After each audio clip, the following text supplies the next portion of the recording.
ছেলেটা আমার বিদেশে থাকে আর আমার বউটা হয়েছে অকর্মার ঢেক।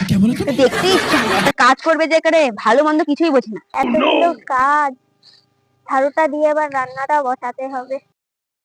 বৌমা, ও বৌমা, বলছি যে রান্নাটা কখন করবে? নাতি যে আমার না খেয়ে আছে। হ্যাঁ মা, এখনই রান্নাটা বসাচ্ছি। মা, কি রান্না করব? ঘরে তো কোনো বাজারই নেই। বাজার নেই মানে? সেদিন কিনা 10 টাকা বাজার নিয়ে আসলাম, আবার বাজার নেই কেন? আসলে সেদিন ভাই এসেছিল তো, তার জন্য সব সবজি বাজার শেষ হয়ে গেছে। সব সবজি শেষ মানে? ভাগে কি সব দিয়ে দিয়েছে নাকি? না মানে মা, তাহলে এখন কি রান্না করব আপনিই বলুন। যাও গিয়ে ভাতটা বসা, আমি ব্যবস্থা করছি। যে কিপ্টে শাশুড়ি আমার, 10 টাকার বাজার করে আবার বলে সবজি বাঁচিয়ে রাখতে। দিদি, ও দিদি, বাড়িতে আছো?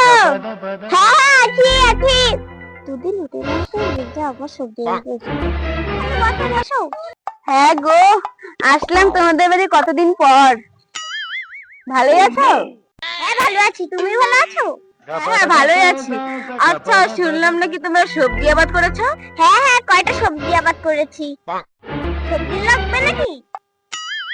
না মানে আচ্ছা তুমি বসো, আমি আনছি।